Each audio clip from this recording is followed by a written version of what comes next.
ପିଲାମାନେ ଖ୍ରୀଷ୍ଟୋଫର ମାର୍ଲୋଙ୍କ ଜନ୍ମ 1564 ମୃତ୍ୟୁ 1593।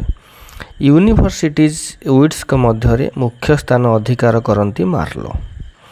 ସେ କ୍ୟାଣ୍ଟରବ୍ୟୁରୀର ଜଣେ ଚର୍ମଶିଳ୍ପୀଙ୍କ ସନ୍ତାନ। 19 ବର୍ଷ ବୟସରେ ସେ କେମ୍ବ୍ରିଜ ବିଶ୍ୱବିଦ୍ୟାଳୟରୁ ସ୍ନାତକ ଉପାଧି ଲାଭ କରନ୍ତି।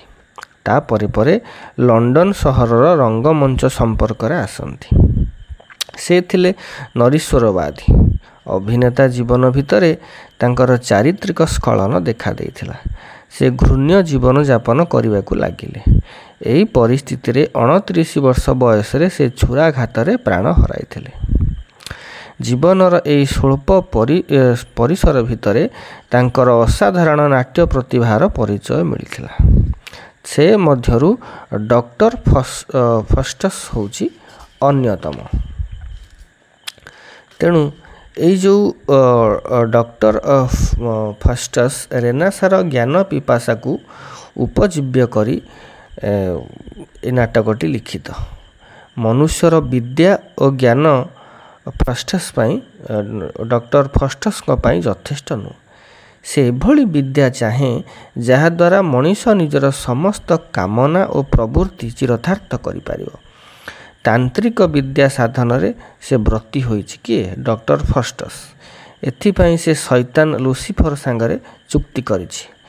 ଶୈତାନର ଅନୁଚରଙ୍କ ସାହାଯ୍ୟରେ 24 ବର୍ଷ ପାଇଁ ମନର ସମସ୍ତ ଖିଆଲକୁ କାର୍ଯ୍ୟରେ ପରିଣତ କରିପାରିଛି। ସେ ଚାହିଁବା ମାତ୍ରେ ସୁଦୂର ଅତୀତ ଗର୍ଭରୁ ଟ୍ରୟ ଯୁଦ୍ଧ ରୂପସୀ ହେଲେନ୍ ତା ଆଖି ଆଗରେ ଛିଡ଼ା ହୋଇଛି। କାମନାର ପରିପୂର୍ତ୍ତରେ ଆନନ୍ଦ ଉଦ୍ଭସିତ ଡକ୍ଟର ଫଷ୍ଟସ୍ କହି ଉଠିଛି। କ'ଣ କହିଛି? Was this the face that launched 1,000 ships and burnt the topless towers of Ilium?